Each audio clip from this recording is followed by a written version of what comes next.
She said it was just a friend, until I saw the truth. The air conditioner kicked on, and I felt the cold air hit my ankles.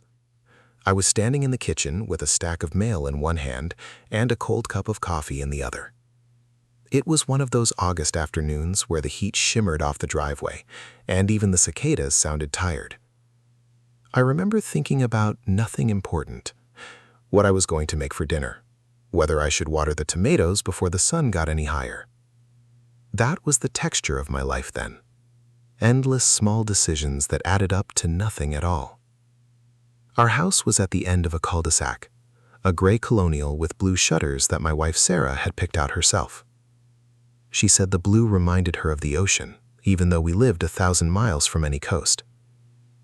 I liked that about her.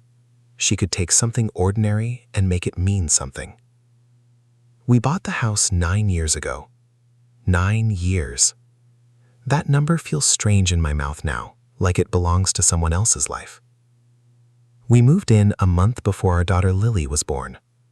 I painted the nursery a color called seafoam green. I remember Sarah standing in the doorway with her hands on her belly, telling me I was doing it all wrong. But she was smiling. She was always smiling then. The neighborhood was one of those places where everyone waved. People walked their dogs at the same time every evening. Kids drew with chalk on the sidewalks. There was a block party every September and a Christmas lights contest every December. It felt like a movie set, like we had all signed some invisible agreement to pretend we were living in a Norman Rockwell painting. And for a long time, I believed it. I believed we were safe. I believed the biggest problem I would ever face was the leaky faucet in the master bathroom, or whether we could afford to redo the kitchen before Lily started kindergarten. Then they moved in. The Warrens, 2 years after we did. A young couple with no kids. They bought the house 3 doors down, the one with the yellow front door that Sarah always said was too bold. I met him first, Matt. He was pulling a U-Haul into the driveway, and I was bringing in the trash cans. I walked over and introduced myself because that was the kind of neighborhood it was. He had a firm handshake and a smile that seemed almost too easy. He said they had moved from the city. He said they wanted more space. He said his wife worked in marketing, and he was a freelance graphic designer who could work from anywhere. I thought he was lucky.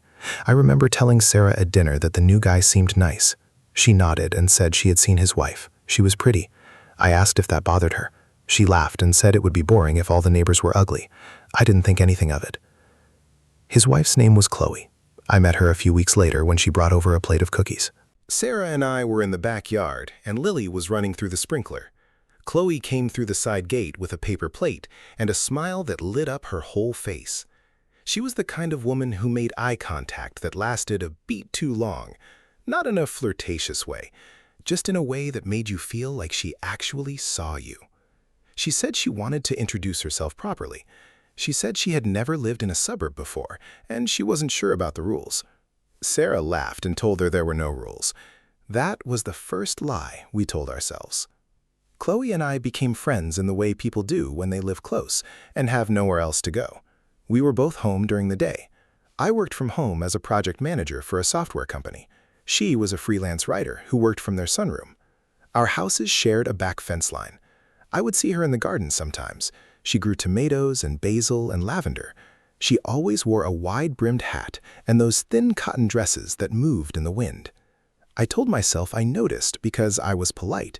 I told myself it was just neighborly conversation when we talked over the fence about the weather or the deer that kept eating her roses. It started small. A text asking if I had a ladder she could borrow. A wave from the driveway when she was getting the mail. A conversation that stretched from 5 minutes to 15 minutes to 45 minutes. I remember one afternoon she asked me about my work. I told her about the endless video calls and the impossible deadlines. She listened. She really listened. She asked questions that made me feel like my boring job was interesting. She laughed at my stupid jokes. I walked back into my house, and Sarah was on the couch scrolling through her phone, and I felt this pang of disappointment that I did not understand. Sarah looked up and asked what took so long. I said Chloe was just being friendly. Sarah shrugged and said she was glad I was making friends. That was the thing about Sarah. She trusted me completely. She had no reason not to. I had never given her a single reason to doubt me in 12 years of marriage. 12 years. We met in college.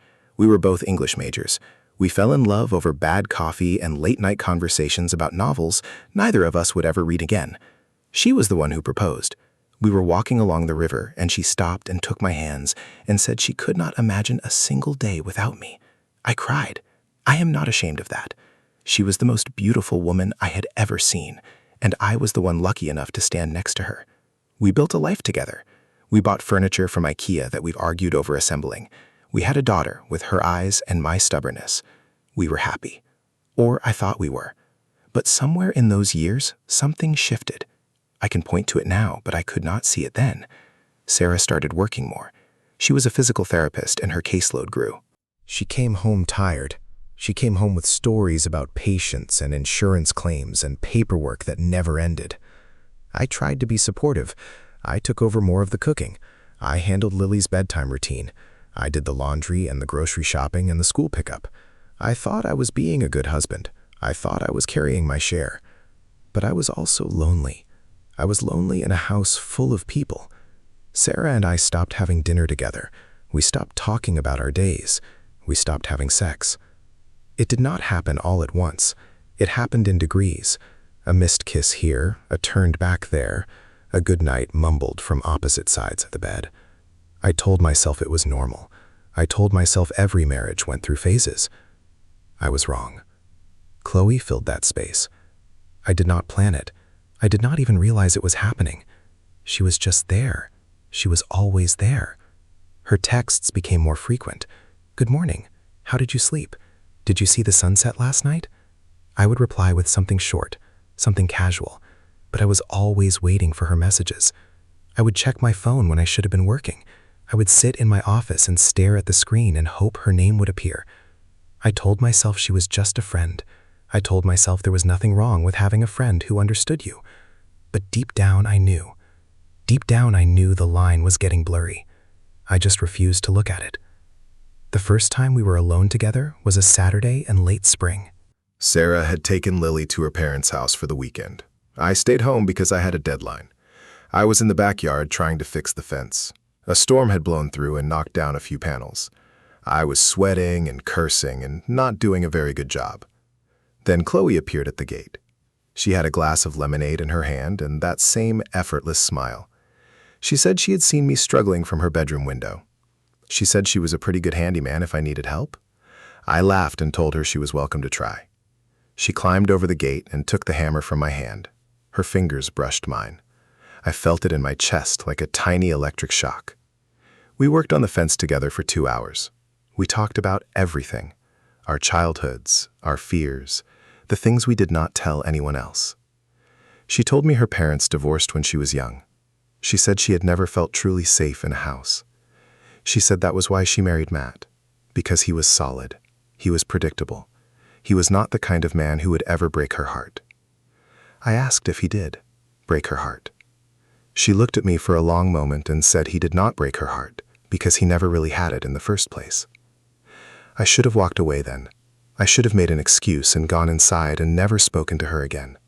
But I did not. I stayed. We finished the fence and sat on the grass and drank the rest of the lemonade. The sun was going down. The sky was pink and purple and orange.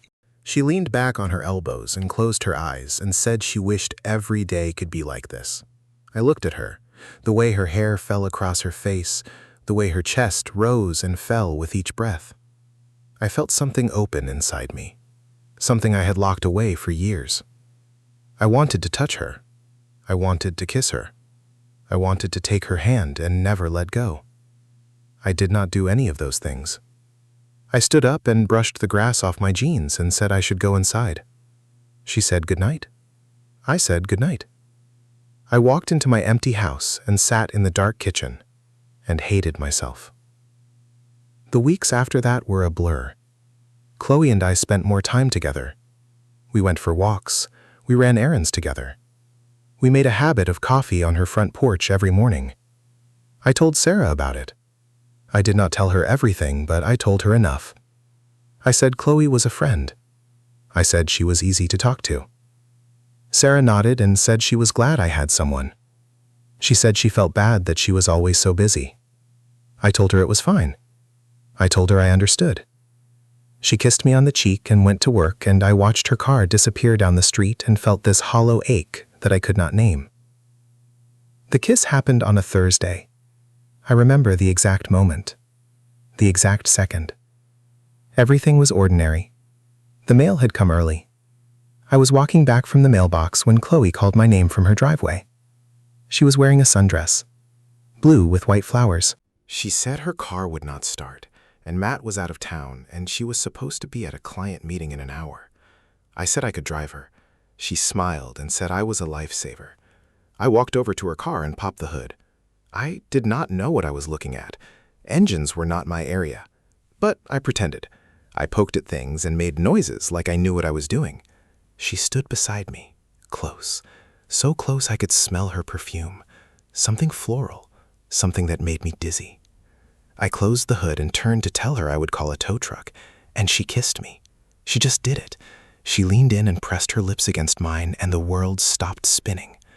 I could feel everything, the heat of her skin, the softness of her mouth, the tiny sound she made.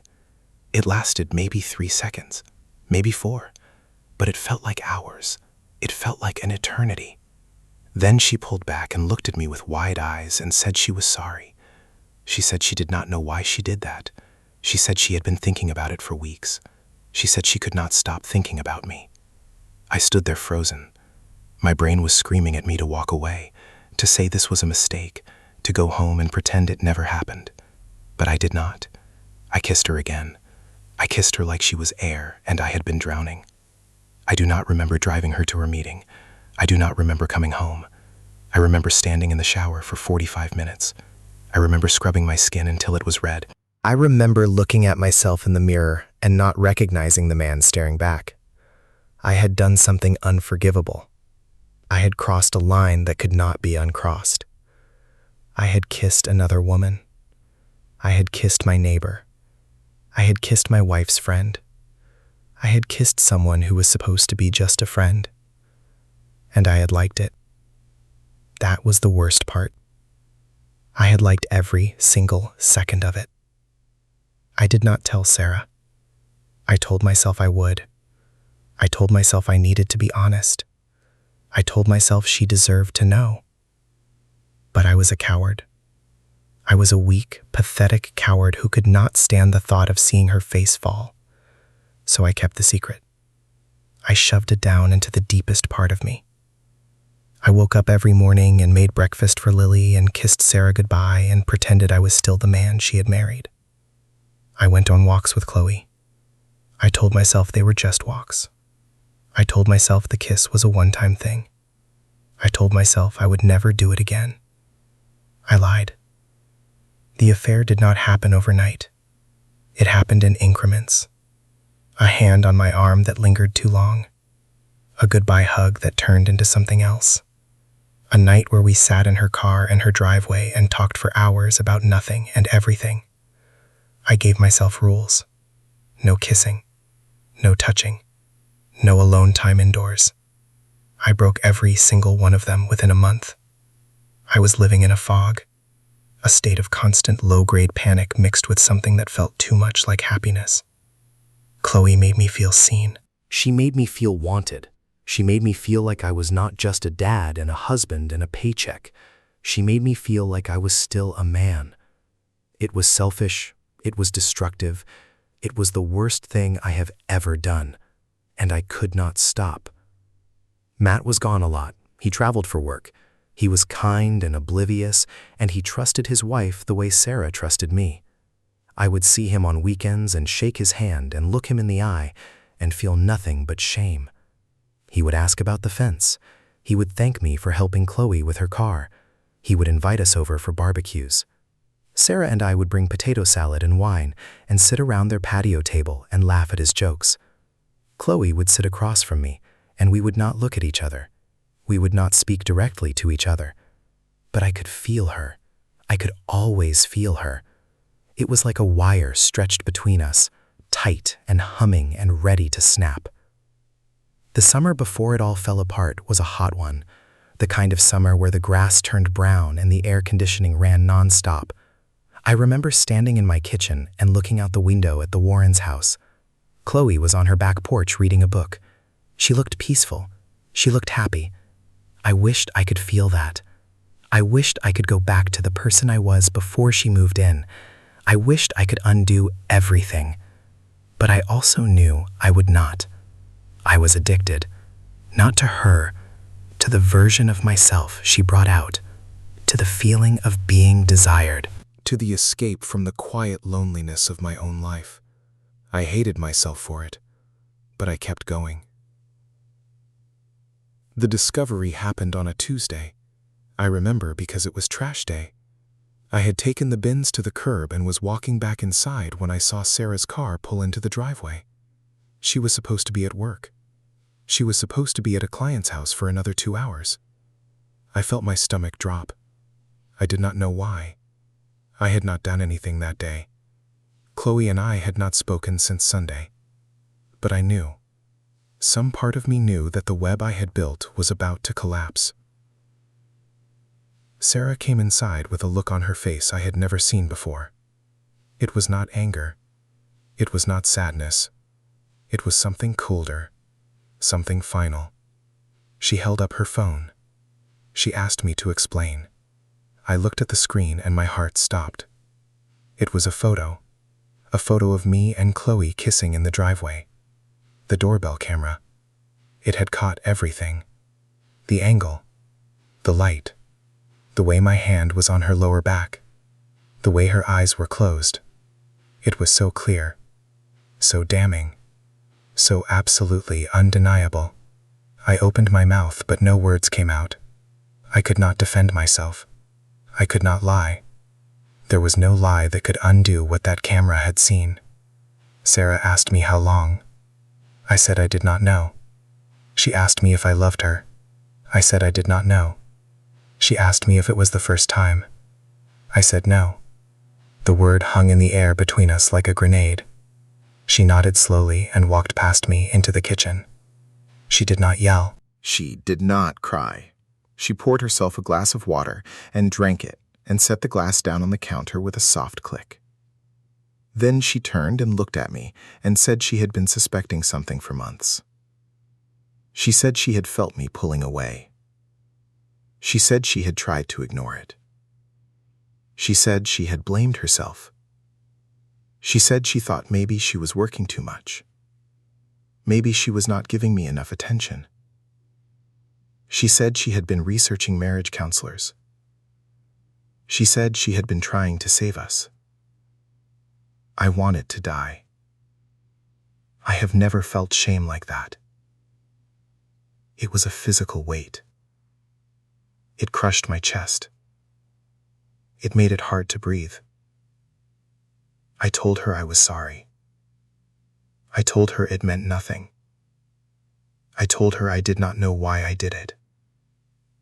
She looked at me with those blue eyes that had once looked at me with so much love, and I saw nothing there. She said she was leaving. She said she was taking Lily and going to her parents' house. She said she needed time to think. She said she did not know if she could ever forgive me. She walked upstairs and I listened to her pack.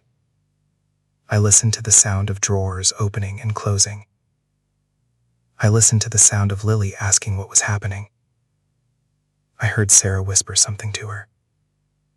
I heard Lily start to cry. I sat on the couch and watched them leave. Sarah did not look back. Lily waved through the back window. I waved back like a fool. The car disappeared down the street, and I sat there in the silence of the house we had built together, and I felt the full weight of what I had done. I had destroyed everything. I had taken a beautiful marriage and a beautiful family and a beautiful life, and I had burned it all to the ground for a woman who was never mine to begin with. The neighborhood felt different after that. It felt smaller, more suffocating. I would see Matt in his driveway and I would have to look away. I would see Chloe's car and I would have to go back inside. I heard through the grapevine that Sarah had told a few of the other neighbors. People I had known for years. People I had barbecued with. People who had watched Lily grow up. They looked at me differently now. I saw the judgment in their eyes. I saw the pity. I saw the disgust. I could not blame them. I was disgusted with myself too. Chloe called me a few days later. I did not answer. She texted me. She said she was sorry. She said she never meant for this to happen. She said she had wanted to tell Matt herself, but he had found out anyway. She said he had left her. She said she was moving back to the city. She said she would always remember me. I deleted the messages and threw my phone across the room. I did not want to remember her. I wanted to forget she ever existed. But I could not. She was woven into the fabric of my life now. She was the person I betrayed my wife for. She was the person who made me feel alive and then made me feel dead. I hated her. I hated myself. I hated the house and the street and the yellow front door 3 houses down. I spent the next few weeks in a haze. I went to work, I came home, I ate frozen dinners and watched television shows I did not care about. I thought about Sarah constantly. I thought about Lily. I thought about all the moments I would miss. The school plays, the dance recitals, the first day of high school, the college drop-off. I might not be there for any of it, and it was my fault. My stupid, selfish fault. Sarah came back to the house one afternoon when I was not there. She took her clothes and some of Lily's things. She left a note on the kitchen counter. I found it when I got home. It said she was filing for divorce. It said she had hired a lawyer. It said she would be in touch about the custody arrangement. She signed it with her full name. Not Sarah, not Babe, not the nickname she had used for me since we were 19 years old. Her full name, like I was a stranger, like I was someone she had never loved. I tried to reach her. I called and texted and left voicemails that went unanswered. I showed up at her parents' house, and her father met me at the door with a look of pure hatred. He said I was not welcome. He said if I came back, he would call the police. I stood on the front porch and begged him to let me see her. He closed the door in my face. I drove home and sat in my car in the garage and cried until I had nothing left. I had never cried like that. Not when my grandfather died, not when I broke my leg in college, not ever. It was the sound of a man who had lost everything. The divorce was finalized 9 months later. 9 months of legal battles and mediation and sleepless nights. I gave Sarah the house. I gave her the car. I gave her whatever she asked for. I did not fight. I did not deserve to fight. I moved into a small apartment on the other side of town. 2 bedrooms, cinder block walls, a parking lot view. I barely furnished it. I did not want to make it a home.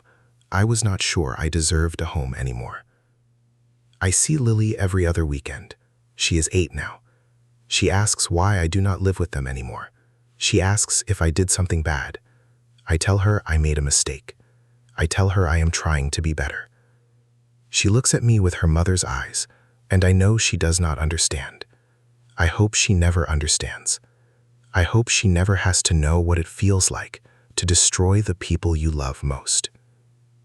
I ran into Matt at the grocery store last month. We were in the produce aisle. He was buying avocados. I was buying frozen pizzas. We made eye contact, and for a moment I thought he would walk away, but he did not. He walked up to me and asked how I was doing. I told him I was surviving. He nodded.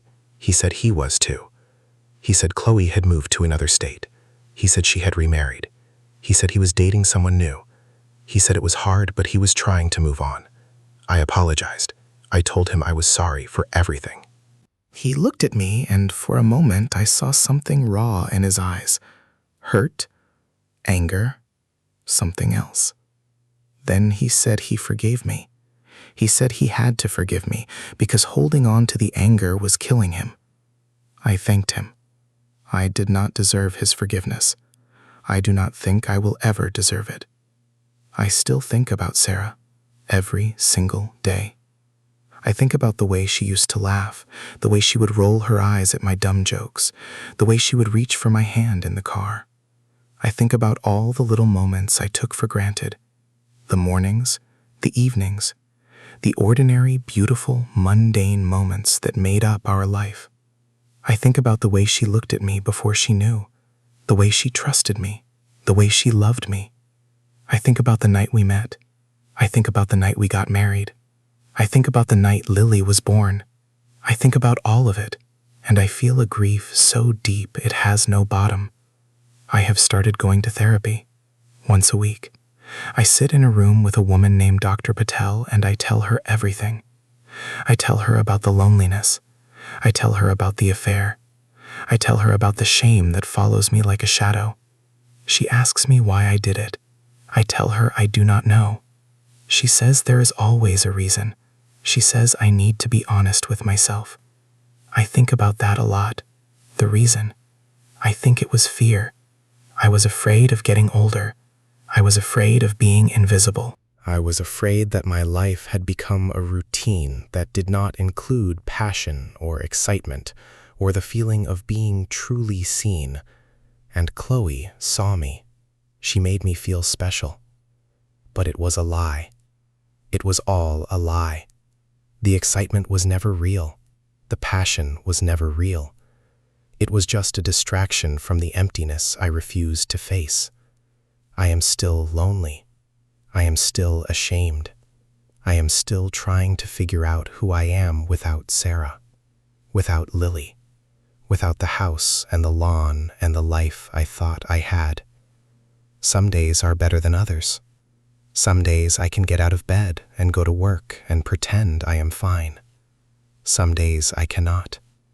Some days I sit in my apartment and stare at the wall and wonder how I got here, how I went from being a husband and a father and a good man to being a cautionary tale, to being the neighbor everyone whispers about, to being the guy who threw it all away for a kiss.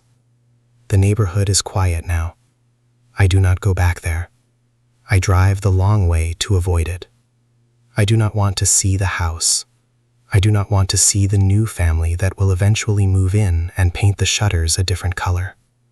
I do not want to see the mailbox where the doorbell camera caught everything. I do not want to see the yellow front door that is probably still yellow. I want to forget that place existed, but I know I never will. I am writing this late at night because I cannot sleep.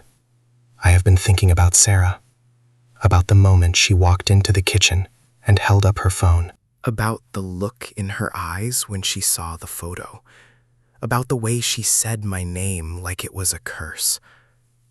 I think about that moment more than any other. I think about what would have happened if I had been honest, if I had told her the truth before she found out, if I had been brave enough to face the consequences of my own actions. Maybe she would have forgiven me. Maybe we could have worked through it. But I will never know, because I was a coward. I was a coward in the worst possible way. Chloe tried to reach out again last year. An email. She said she was thinking about me.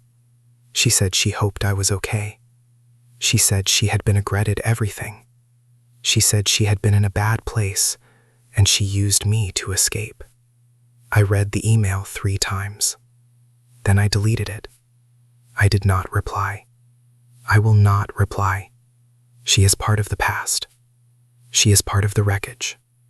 I do not hate her anymore. I do not love her anymore. I feel nothing for her. That is the strangest part of all. I risked everything for someone who means nothing to me now. It is a cruel joke.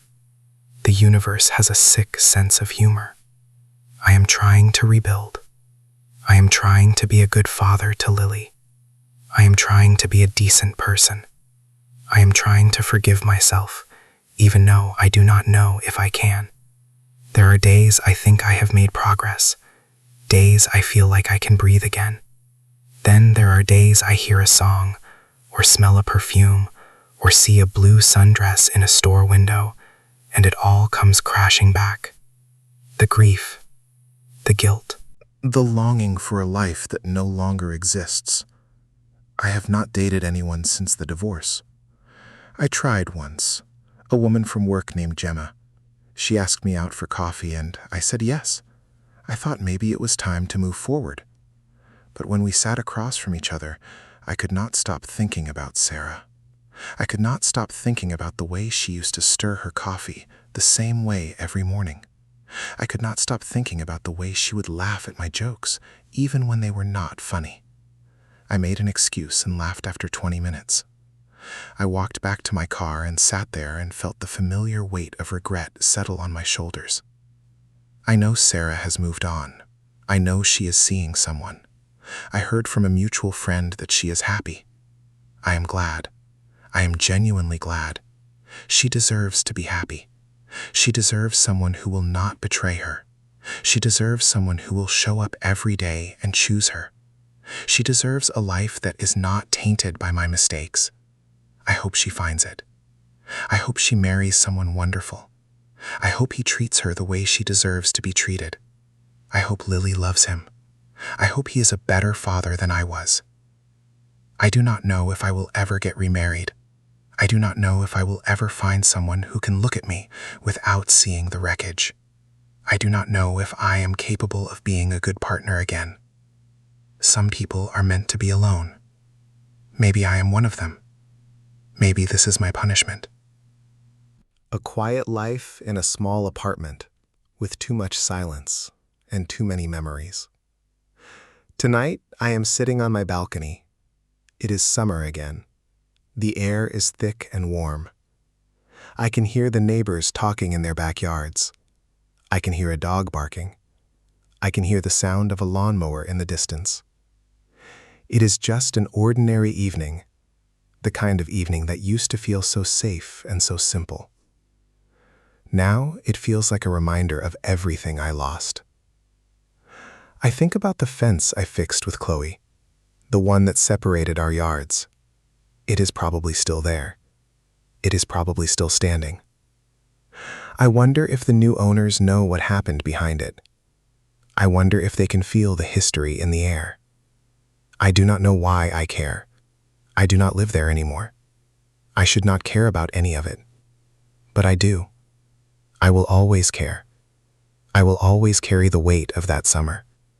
The sun, the lemonade, the kiss, the guilt, the unraveling of a life that was never supposed to fall apart. I made my choices. I live with them. That is the truth of it. There is no redemption arc. There is no neat ending where I finally forgive myself and move on. There is only this: a quiet apartment, a daughter I see on weekends, a past that follows me everywhere, and a woman who was once my whole world, and now is just a memory I have to carry. Sarah. I still see her sometimes.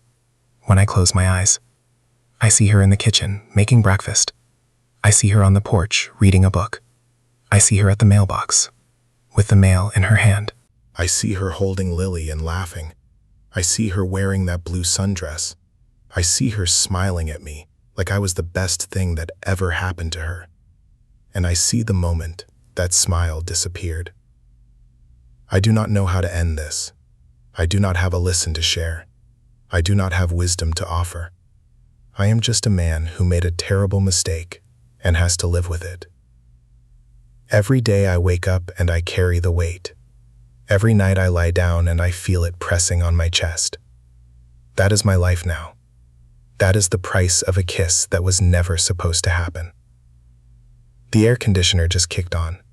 I feel the cold air on my ankles. I look at the clock and it is almost midnight. I am alone. I will always be alone in ways I cannot even explain. The grass is getting long and I have not watered the tomatoes in weeks.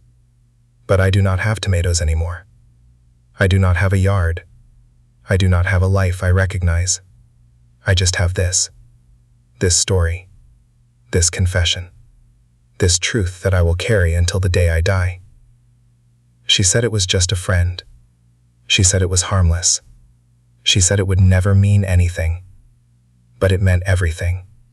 It meant the end of us. It meant the end of everything. I look out at the parking lot. A car pulls in. A woman gets out. She is carrying groceries. She walks into her apartment and closes the door. The light goes on. I watch her shadow move across the blinds. She is probably making dinner. She is probably thinking about her day. She has no idea I am watching. She has no idea that I am thinking about her simple, ordinary life and wishing I could have it back. I close my eyes. I see Sarah. I see her face. I see the tears. I see the door closing. I hear the sound of the lock turning. I feel the silence. I feel the empty space where she used to be. I feel everything. And I feel nothing. The parking lot light flickers. The cicadas are loud tonight. I take a breath. I let it out. I open my eyes. I am still here.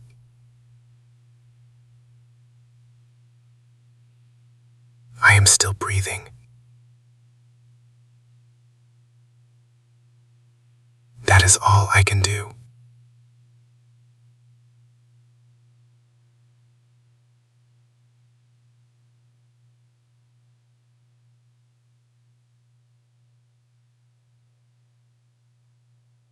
Just keep breathing.